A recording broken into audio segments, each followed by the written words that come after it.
sessions of View of the Light. It's always so exciting to get together with our family. One thing I want to tell you is I'm out of sage, so we're going to use sound to clear our energies today. Mostly because I'm just setting the intention of what I want. So with this deeper one, we're going to bring up the energies that are ready to come out. Follow the sound.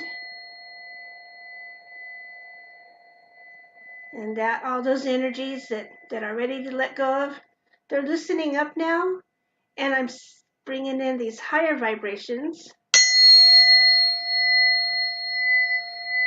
And together, you either get a headache or you get a release. And so I'm hoping for the release today.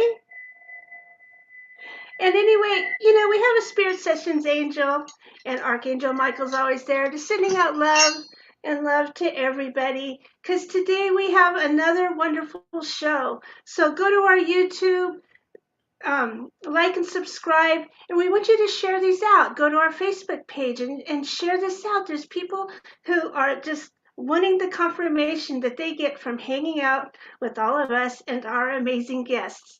And today we're talking about aromatherapy. And like we were saying, who doesn't love that? Classically, my nose doesn't really smell, so I actually do it better psychically, unless I'm like, oh yeah, lavender, or I have to really, but I still believe in the subtle energies. And so welcome to our show, Amy Anthony, and I can't wait to learn about the amazing things that you're going to share with us today. Oh my gosh, thank you so much. Thanks for having me. This is a real pleasure and a joy. I've already learned so much from you, and so we were talking before. My first question, you guys, normally I ask about, what turned you on to this, or how did you know that this was your highlight? But the question I am wondering is, hey, even if I can't smell actually very well, does the aromatherapy still do its thing with me? I think it does, but I just want your validation. Yes, and as you answered the question, right? Because we're working with molecules of communication, we're working with chemistry, and these scent molecules work on many different levels, and we have receptor sites on our skin, on our organs. These molecules go into our bloodstream and float around and can dock on receptor sites. So it is scent recognition, but that's just the icing on the cake. So it has its own energy. So I was thinking. And Rhonda, yeah. Hi, it has its own energy. I'm agreeing. Wow, Rhonda's been into this for 35 years, so let's do this. No, I'm lagging, you guys, so I'm just going to be quiet. Oh, no problem, Teresa. Is it that internet thing? And we are, across I'm in Ontario, Teresa's in Tennessee, and Amy is in New York City in Manhattan, so hopefully everything will work out today. Fax, unfortunately, couldn't be with us today. We're pre-recording this. Sometimes we do, because sometimes it's harder to get our guests on Sunday morning. Now, I can't understand that. But anyways, no, just kidding. I was wondering, I was thinking about your business and what you do. So you can do it online over Zoom or something, because it is energetic, right? I mean, there's nothing like going into probably your store and smelling all the wonderful smells and everything you do. But tell us a little bit how you got started into this and how it came up for you. Yeah, I'd love to, because I think this validates what many people go through in life. Is basically, I grew up in the Hudson Valley of New York, and I was gardening. My mom had me outside weeding, loved it. With her encouragement, I used to give lilacs to my teachers, Lily of the Valley, and we'd go hiking and camping, and it was just, nature was really important. But, life is life. We moved to Western New York. I was a miserable teenager. I was 15 when we moved, and my solace was connecting with plants. I planted my own herb garden when I was 15. So you kind of get the picture. But being the moody teenager that I was, I did want to study herbalism, but I wanted to get back to the East Coast, and I wanted to get to Manhattan, to where culture is. The museums, the music, the food. I got a subscription to Carnegie Hall when I couldn't afford to do so. That's how important this was. And I got a job, got the job. I ended up in market research. My last corporate job was a large corporate bank. And it wasn't for me. I just needed to feel connected. And since I moved to New York City, I felt ungrounded. So I just knew I needed plants. But really, the essential oils found me. I really can't pinpoint it, but somewhere I was still at that bank, like 2008, 2010, something like that. But my first workshop was in 2012. And I started reading and reading and reading. And then I was like, I must become certified. And I couldn't tell you why. And then what happened was the school, the New York Institute of Aromatherapy, opened up 3 blocks away from me. And the universe was like, Amy, wake up.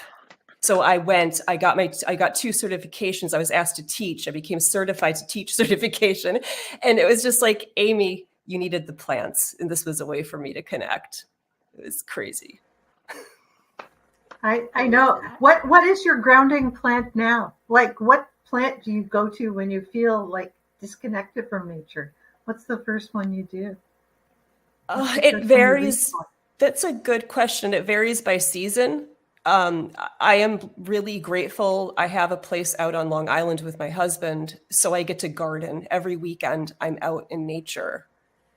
So I really can't answer that question, but it's seasonal. It varies. And I've just recently been really connecting with cistus oil, which is an incredibly spiritual oil. Is really good for inner work. So that one was really singing to me, and I just wrote republished a piece about cistus.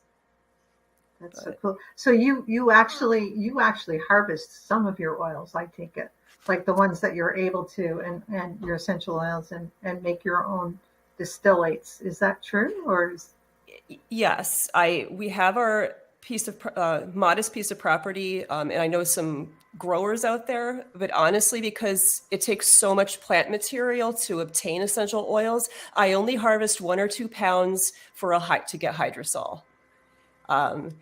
And honestly, a lot of my plants, I leave the flowers for the insects. But yes, I do distill for hydrosol. I'm kind of contracted. I'll be distilling some lavender for a friend like next weekend, actually. So what is hydrosol? I'm sorry, I have no idea. Yeah. Oh, great question. So have you heard of rose water? Yes. Yeah. So rose water, pure rose water, should be the product of distillation.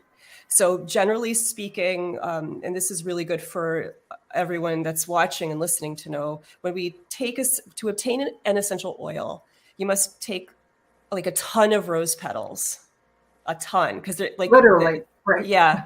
Because rose does not want to give itself to be the essential oil. A lot of its components are water soluble. So we take that ton of rose petals and put it in a huge distillation unit. And then steam is injected into that unit. So it's like we're bathing the plant material with steam. And on the steam is carried some of these molecules that are light enough to get on the steam. And then what happens is that hot steam gets shocked by a condenser, this cooling bath, and out comes your forever changed water called hydrosol. And then floating on top or sometimes sinking is your essential oil. And the beauty of that is the essential aromatic chemistry is such that you have some molecules that play with water. So you'll get this beautiful hydrosol. And that's why rose oil is super expensive, because it wants to give itself to water. That's so cool. I mean, yeah, I can't even imagine. So you grow a lot of roses then? No, actually, no. I have a dear friend I volunteer with up on 20th Street. She always gives me rose petals, and I collect them. I keep them in glass. Then once a year, I distill them for rose water. So, I get like this much rose petal. Oh, that's so cool. That's cool. Very cool. Yeah, out here in Ontario, I'm working with herbs, but I'm not working with flower essences. So that would be way too hard. But yeah, the pine and the spruce tips I've been making syrup out of. So that's really good. But Mugolio, I made some this weekend. But Yeah, I just so at your store, and what do you actually do? I mean, you sell essential oils, I take it. Do you No, know? it's I love that. I'm a private practitioner and an educator, so I Okay, do not have a cool. storefront. I recently did label myself on Google as a business Okay. for people to find me, but I work with clients to create them custom blends. I give workshops. I teach. My focus is education and customization, I guess you could So say. if I came to you with a certain health problem or a certain emotional mental problem or just a certain stress in my life, you would be able to get a custom blend just by walk us through the process. That would be Yeah, definitely. So you did mention this earlier, how it is possible. I forgot one of you did mention that it's possible to do virtual sessions, but I found that I really don't like those because it's really important to have the oil with the individual to get their reaction. Because I noticed, I mean, aromatherapy is experiential. Um, so what happens is you come and sit, you we'll talk or email beforehand, of course. And then you're welcomed into my home. I practice from home. I make you an herbal tea. We sit down, we have a conversation about your goals and your concerns. And then during that conversation, I will have the oils with me and I will listen to you. And then the oils, they present themselves. Because you might tell me you're presenting with menopausal, perimenopause, and I already have oils in mind. But as we talk, I might get an oil that's saying hello that hasn't said hello in 6 months. So a lot of this is it's listening, it's tuning in, it's having the oils present themselves, backed with education, and then presenting an individual with it could be 10 oils. But I don't want you to have 10 oils in your life. This isn't perfume, so we're going to try to pick that down to 3 to 5 oils for me to make a blend for you to incorporate into your life to help you promote change using the blend, because my goal is to not have one person try to see me once a month. I want to help you get over the hurdle, go through the transformation, whatever it is. So sorry, I felt like I was blathering on and on there. no. That's really cool. It's beautiful. So the oils almost like you psychically connect to the oil's energy more or less, and with that person's energy, and sort of marry the two of them together. That's really interesting from what I'm hearing. That's really cool. I can see how that, because it's all energy, right? It's all energy. So Yeah. it's so you're an aromatherapy psychic. That's cool. But you're right. I loved, and I love teaching. And one thing I realized becoming a teacher is trying to get past my ego. I'm not the one with the information, it's the plants. And I come from a lineage of sharing and being receptive to plants and their messages. And I'm the vessel. That's the important part, is I'm the vessel. And I hope to be a fit vessel, and capable and able. But She channels plants, Teresa, right? That's what she's I doing. know. You know what I'm thinking over here. You guys, and I apologize ahead of time, but I'm sitting here thinking, oh my God, I wonder if you dream in smells and come up with things. You know what I mean? Does it affect all through your life, or is your job, or you know what I mean? I do know. I wish I could dream in smells. I don't have a good practice of writing down my dreams or trying to remember them. Okay. But I do work with mugwort for Okay. dream recall, actually, and it's very helpful. But yeah, it's like if you ask me what's my favorite oil, I don't all of them. This is in my life every day. If I didn't have the plants. This sounds really dramatic, but I don't think I could be alive if I didn't have these plants. I need them. Isn't that lovely? Yeah. Well, on a scientific level, we would all not have been here if we didn't have plants. But that's and we have to keep reminding people that we don't just exist in isolation of nature. If we didn't have nature, we wouldn't exist, right? Exactly. Yeah, we are part of nature. Yeah, the CO2 photosynthesis, they give us the oxygen, they give us everything we need on this. They create the world, or help. They're an integral part. Yeah. And they're our partners if we welcome them into our life more or less. And we can't, yeah, we think a pill will fix everything, but more and more with herbs and working with my friend who's a herbalist, we start foraging around my place and I'm looking at all these plants that they brought over from the pioneers and all these things that we call weeds were really medicinal plants, right? And I'm thinking, well, that came from Europe and that came from Europe. And if we didn't have it now, that's what they used to survive back when. But it's interesting how that walk is. So how do your clients work with these oils once you come up with a blend? What's your favorite ways to work with them? Yeah, that's you're opening up a really big question because many folks know about oils, they have them in their life, or it's usually I'll meet someone, they're like, oh, my sister's into that, or I have an aunt who's into that, it's always, but I prefer to, I'm just pausing because I don't practice internal use unless it's very warranted. And I prefer that to be with myself or friends and family because we can't practice internal medicine with essential oils in the United States.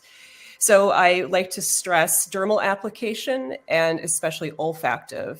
And one way that's really lovely, and a lot of folks know this, you can make an aromatic roller ball. And all you need is a little bit of an application. I really love under the jawline. I find that really effective. Aromatic spritzers where you might have the distilled water or hydrosol as a base, and then you have your essential oils in. You could spray your hair, mood mist, face, pillows. I give instruction on that. And it's really important just to have something, usage instructions and dilution of oils and dosage, it's because I am weary of giving people straight essential oils because these are so concentrated. I just don't want them putting them on their skin.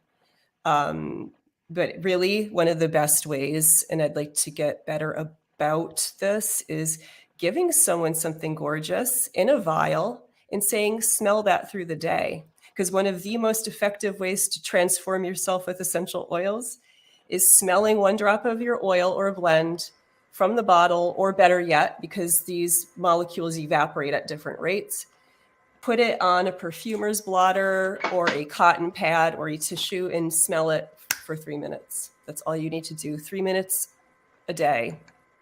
And that's all you need. Tell us how that works then. If I smell it, what's the actual anatomy of that? How does that help us? So it's really interesting. If I could kind of take you through I call it the 5-layer cake, or maybe it's 7 layers, I forget, of aromatherapy. One thing that was Teresa, right? That I wanted to say, even if you can't smell really well, some people like to smell through their mouth, which is interesting as well. It's a slightly different effect. But the benefits of olfactive aromatherapy are that we're smelling these volatile oils. They're incredibly small molecules that are lipid loving. And lipid loving means that our skin loves them, our receptors love them. To go into the olfactory neurons, they have to be small and lipid loving. So there's attachment. So when we're smelling, we're getting scent reception, scent perception, and recall associated with memory. So you might be like, oh, I have a blend here of a bunch of sages. Like, that smells like sage. Okay, that's a recognition. That might bring back a memory. Like earlier, we were talking about crayons, like the sense of smell and the anchor to memory. So it's a really strong bond, and that's attached to the hippocampus. So when we're smelling oils, we're smelling through the the nerves, two olfactory bulbs. And those 2 olfactory bulbs are 2 synapses away from cortical tissue. And one of you said it before, that's attached to the limbic system. And the limbic system is memory, emotion, and attached to the hypothalamus. So some of these oils will work on the hypothalamic level. And we're getting more and more research out there, but that's the governor, right? The emotion, memory, recall, when you smell something that could be really positive, but also there's more and more research showing that GABA receptors are worked with. oxytocin receptors are worked with. So there's a lot happening. And when we're smelling an oil, we can attach to these neurohormone receptors. Like I said, they could go through the bloodstream and attach to different receptors in there. So it's just so much is happening. And this is something I want to stress, that to get the molecules, the messages, you just have to be open. You try to shut that off of this, I like this, I don't like that. And you try to smell in a tune and take the messages in and say, where is this happening in my body? What's happening to my breathing? What's happening to my heart rate? Do I feel it in my heart? Do I feel it lower? And that tells you the signature of the oil. It's really powerful. And all you need is 3 to 5 minutes. Wow. That's incredible. So it goes right into our blood-brain. Does it cross the blood-brain barrier? So yeah. So that's really, really amazing, because most drugs don't. And it just can't, because the molecules, like you say, are too large. And so it affects our brain right away. And like I said, like we were talking about the crayons, like as soon as we smell them, we go like, poof, it's like transported back in time. So do different oils affect different organs, and you can feel it right away? Is that one of the things? Like, do some oils slow down your nervous system, slow down your heartbeat? So yes, and that's the thing, is it's the human's responsibility to pay attention to that acceleration.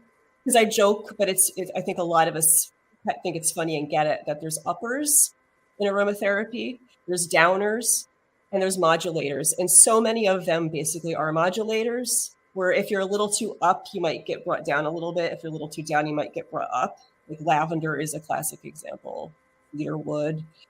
But there's these personalities and affinities for things. So, I mean, no kidding. If you were to smell genuine rose oil, you likely will feel it in your heart chakra. When you work with frankincense or a resin, you likely will feel your third eye into the crown. It's just the way there's these signatures that work. When you smell a root or like a vetiver, you're going to get the downward energy, the going towards the grounding. Yeah. Grounding energy. I know animals can, with oils, like catnip is an oil, right? That's an aromatherapy for cats. But I know when I've sniffed it, it kind of gives you a buzz, like an instant brain hit. Like you kind of go, ooh. I just have to chuckle because catnip is an oil I have, but I don't work with a lot. I do incorporate it into bugs repellents, or I like to call them aromatic screens. But I just made a bug spray and I was using it this weekend with catnip. But you're making me think I should sit with the oil more. Yeah, because I know it's a mint, right? It is a mint type of plant. It grows wild up here. And I know when I crush the leaves, I can go, oh, that's catnip, because it's different, hits you different than just plain old mint or whatever. But it does make the cats go crazy, but then they just chill right out. It's a weird thing how they get very excited and playful, and then they just zone out. You're bringing up an interesting point that makes me think of basil, which it's related to. Some of these oils will bring an initial excitation phase to then like really chill you the F out, which is really cool. And what was I just going to say about that? The catnip. Regardless, it's just really interesting. Oh, that's what I wanted to say. Like nepentolactone is one of the components that's supposedly responsible for that activity in the cat. And something that's really cool about essential oils is the plants and insects have co-evolved over thousands, millions of years, right? Thousands and thousands of years. And the essential oils work on insects' nervous systems. So it can stupefy an insect, might slightly stupefy a cat, might just only chill us out. But there's this coevolution of plants and insects responding and adapting forever. And this is why essential oils are so versatile on us as well. And why there's so many aromatics around the world. It's just crazy. Yeah, I guess that's one of the things we've always been able. You pick up a plant, say you were just in an area, you'd pick up a plant and you'd smell it, see, do I want to eat that or not? Like you can imagine a first man coming up to mint and going, oh, that smells good. Like, I guess I'll eat that. Yeah. Or they come, yeah, some other plants they might not do that with. I'm trying to think of the stinkiest plants I know, but I can't really come up with asparagus, but that's different. But one that comes to mind that a lot of folks have problem with aromatherapy is valerian root, which can be right, which is deeply sedative and very gorgeous, and spikenard is related. So it tastes pretty crappy too. Yeah. Sorry, you just reminded me. If I could backtrack to the catnip, sure. I was thinking herbally. Yeah. A lot of herbalists might work with really, low dose preparations for children for cold and flus, because it's a gentle relaxant, and I believe it works to bring a bit of sweating, like as a febrifuge, to help work with the fever. But it is a calming, gentle herb. Yeah, right. That's it. It's pretty cool. Yeah, valerian does have a wicket. I don't know. I can't really say. Yeah, it does kind of smell bad in one of the mixtures I take. It tastes pretty awful. Yeah, it's pretty bitter. Yeah, it's challenging because some people don't like to be confronted with the smell of decay. And when you smell it, it kind of smells like moldering compost, which, I love that smell. So it's, whatever. But some people can find it challenging. And that's a segue into talking about, if you're challenged by an essential oil, do you need to work with it? The answer is no, not unless you're ready to do so. Yeah. The smell of moldering compost, always like we're farmers, so it smells like money to us. That's what we always say. Oh, it's cow. Yeah, that smells like money to us, but yeah. Cow poop. Not that I have any cows. I just have horses, and they smell totally better than horse poop, cow poop. But that's my opinion. It's just different.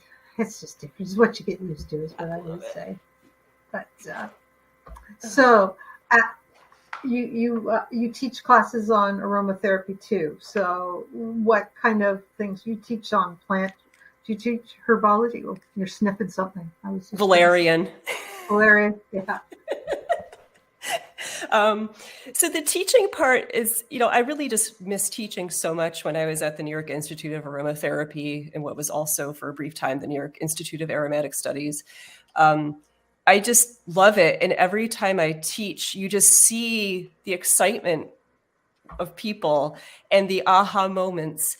And I just love teaching that. So currently, I'm just sending out a proposal today to a corporation. They asked for an aromatherapy workshop. So it's what is aromatherapy? What is an essential oil? I teach privately. I have someone I'm doing a custom sessions with her to talk about topics she's interested, like extraction methods, and creating a product that she wants to develop into a product line. So it's basically, I'm really into custom. So what are your needs? And I will present something to you to say, hey, here's what I suggest we do, and let's take it away. So do you provide the product as well then? And or how does that work with you? Do you send out your client the product that you custom blend for them, or yeah, so if it's a one-on-one client session like we were talking about before, I would help the person select the oils. I'd guide them, and then we'd have the blend, and then I would make a product for them. Could be a cream, a body oil, and in person I will set up a date, usually 5 days later, to say, come over, we'll have tea, I'll meet you for coffee, I'll meet you by your office, and I hand deliver the product generally. In workshops, we can make stuff. So generally the intro to aromatherapy, what is it? It's always really nice to have people make a spritzer or something like that, because it gives them hands-on experience. So yeah, I mean, it all depends on the situation. Your but house it isn't must smell incredible. I hope so. My office is permeated by the oils, I feel like. That would drive anything away. Lovely. That would smell so nice and uplifting. Mine smells like doggies right now. Um, it's been raining a lot in Canada, up in Ontario this week. So yeah. Anyways, but now, do you have people come to you for pets and their anxieties that they get? You know. So yes and no. I do not like to work with pets. I like to give advice or like educational advice. We do have to be careful with dosing and dilution. I do work with my dog. We have a dog. We're caretakers of a Shiba Inu. She's 13, and I have worked with her with the hydrosols before for internally. I'm not saying that everyone should do this, but internally for bladder infections, and then topically for anxiety. And I like the hydrosol, so I might spray my hands and rub her ears for anxiety. People work with equines, like aromatherapy in horses is a big deal. So anyway, your question, no, I might give advice, but I do not see pets. So that's not your specialty. No, humans are your specialty. And I suppose like it's a whole different thing. You have to be so careful. Like cats will, are very, very sensitive to everything. And you have to be careful even what you're spraying around in your house if they can't get away from it. So I know exactly. That's a little bit different. And so are horses that way. They have a different constitution. But horses are really wise when you let them out in the wild and people are going, oh, they're just eating weeds. No, they're eating herbs, and you have to watch them eat the herb. Like I had a horse with heaves, which was a respiratory, and she went over and started eating the tops off all the stinging nettles. Like, oh, you're so wise. How wise are you?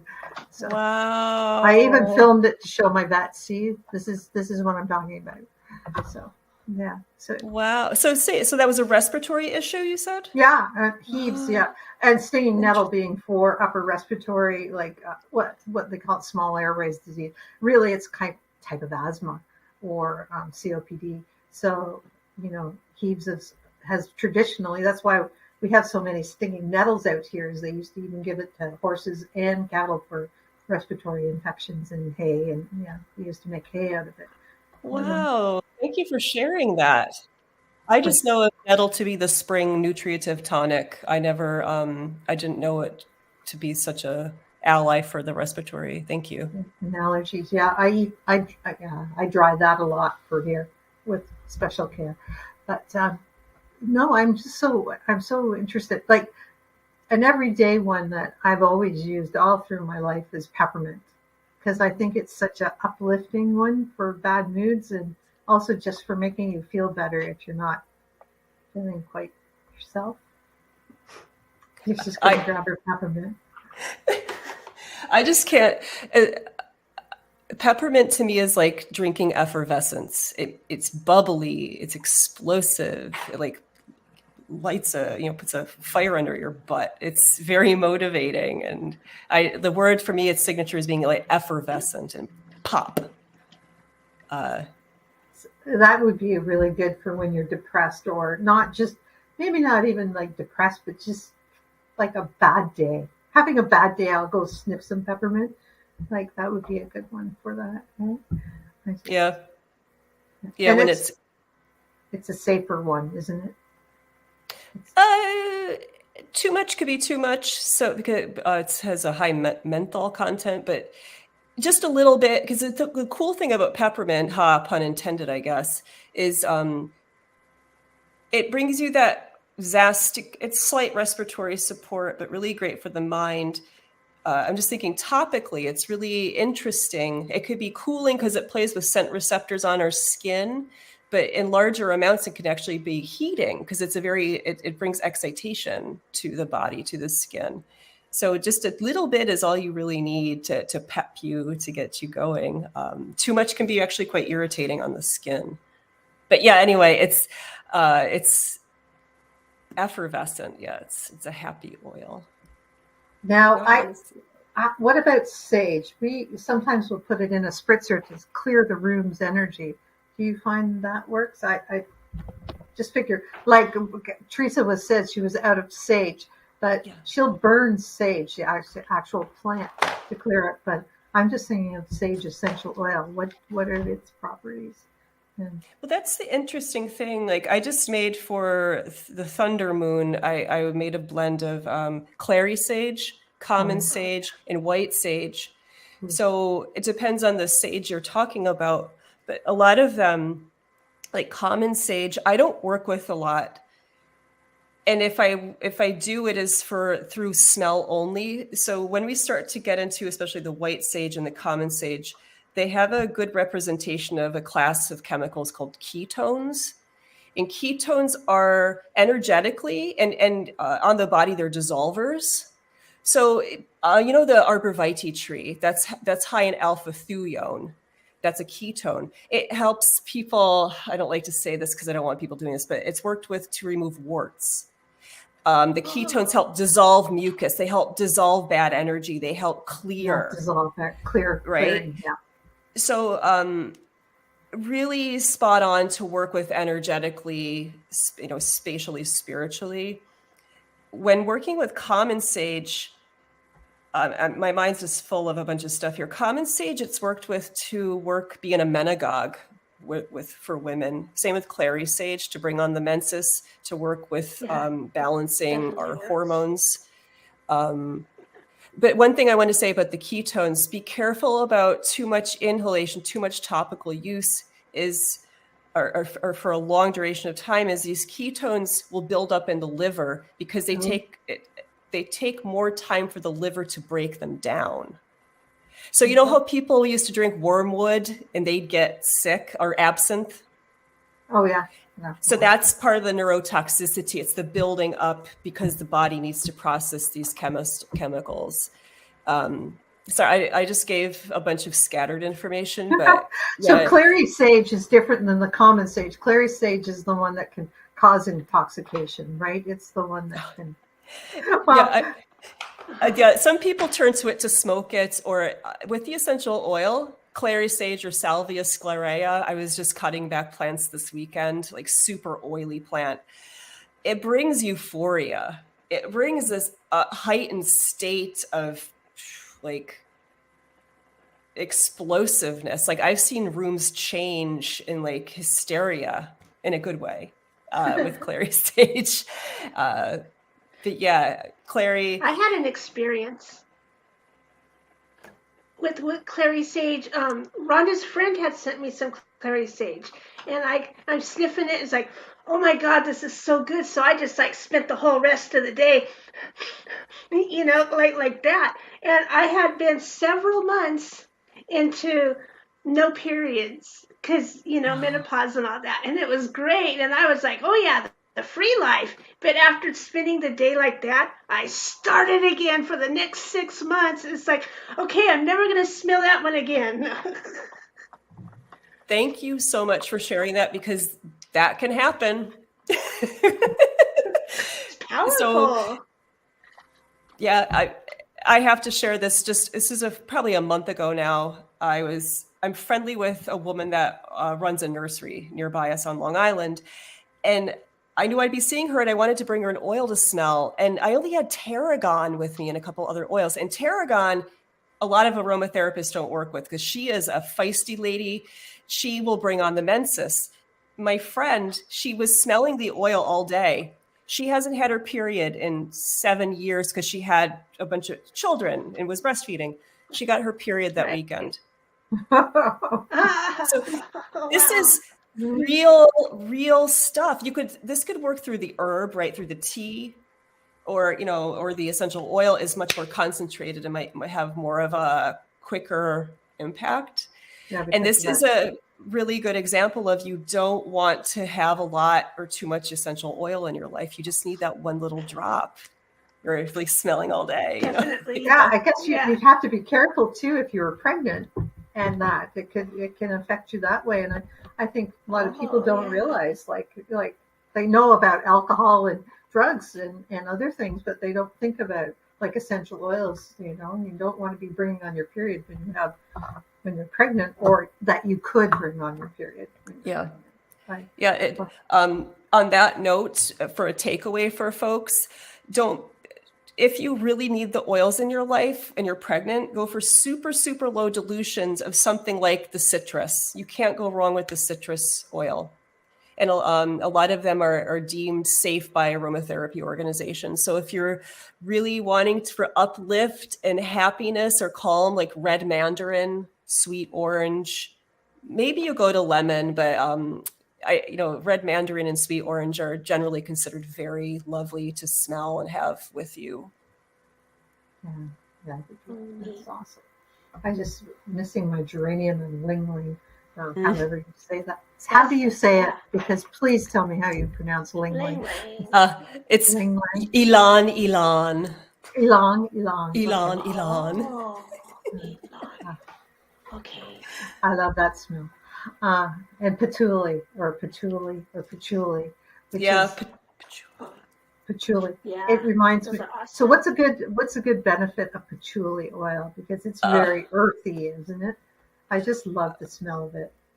Yeah, it's super grounding, even though it's from it's in the mint family and it's the oils obtained from the leaf. It has this rich chemistry. It's grounding, chills you out, brings embodiment.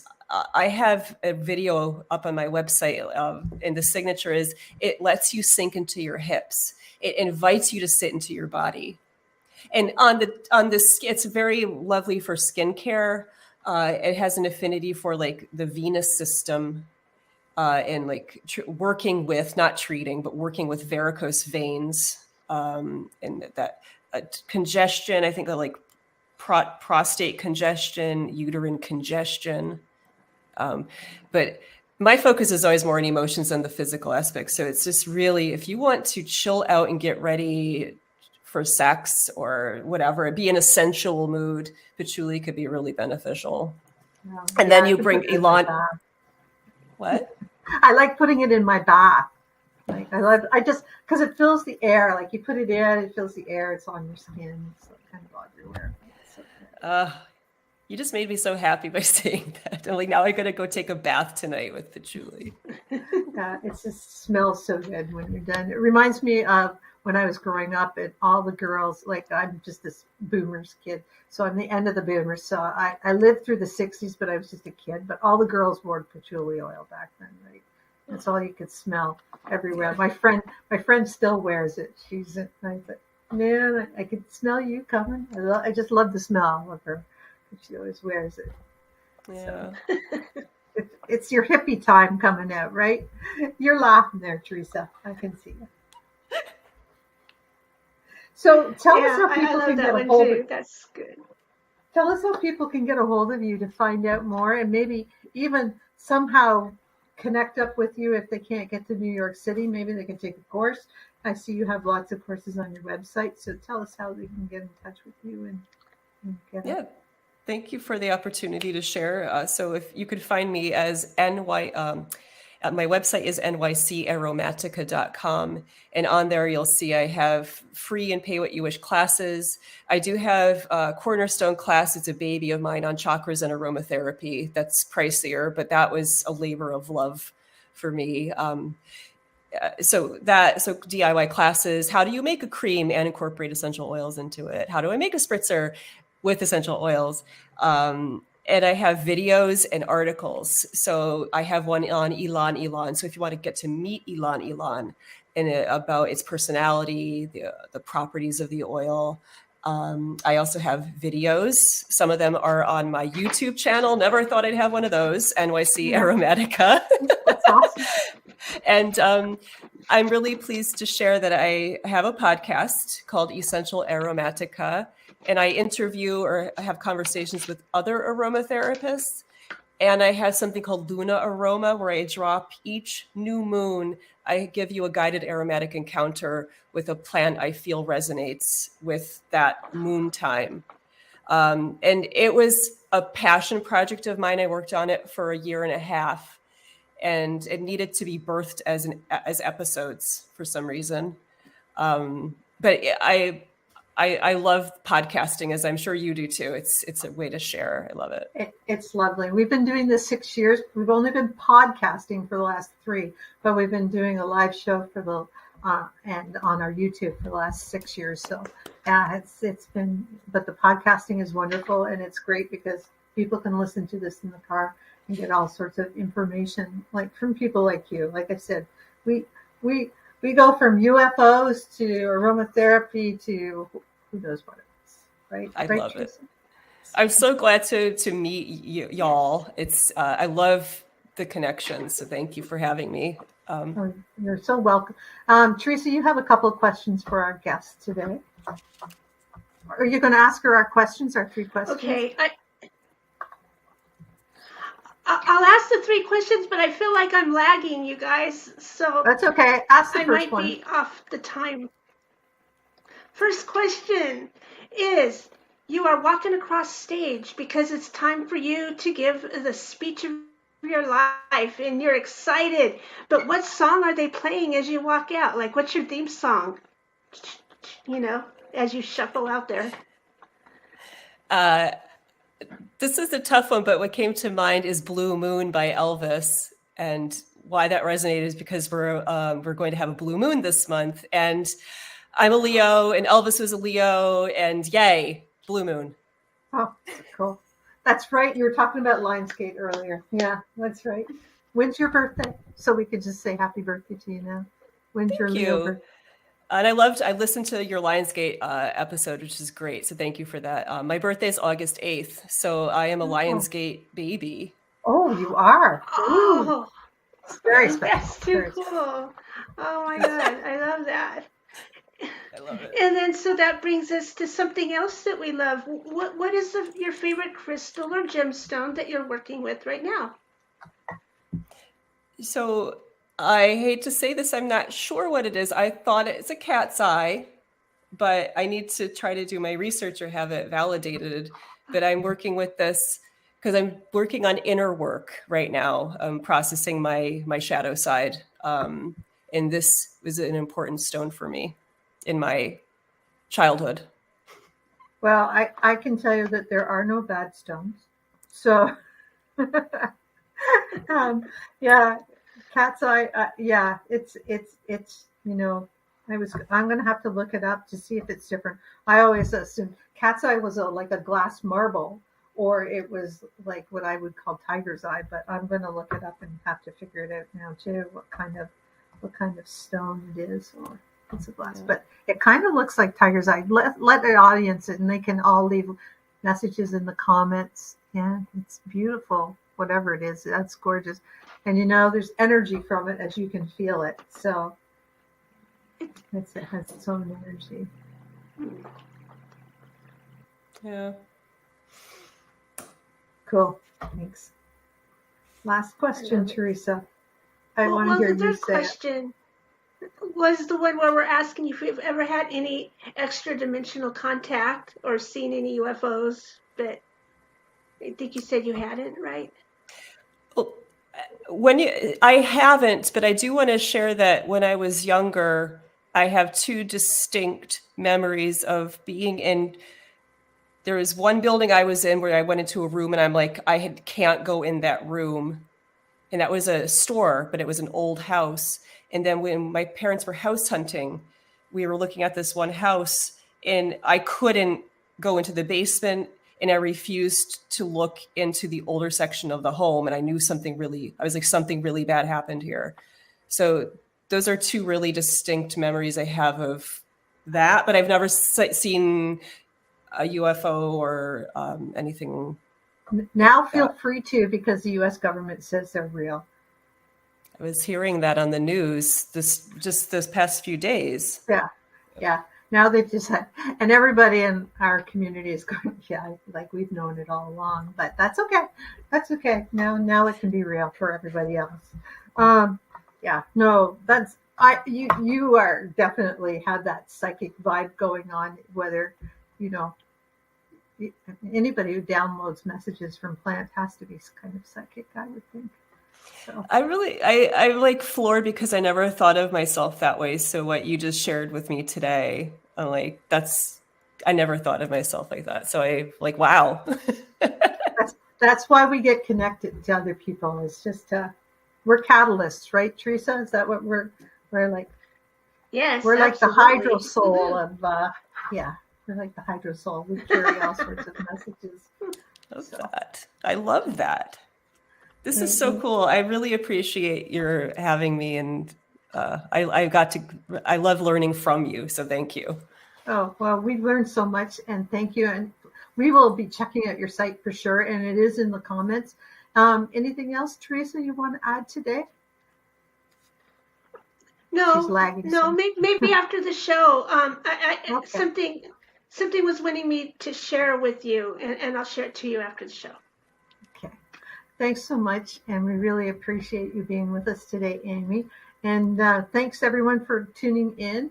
And download our podcast, like it. You can really help us out by rating it like 5 stars. And please go to our YouTube and subscribe, because you'll see Amy's lovely face there this week. And thanks for being with us all. And when you're in New York City, and the next time I'm there, which I have never been, but it's always been a dream of mine to take the train to downtown New York, I'll come and drop in. I would love that. Thank you so much. Thank you. Namaste.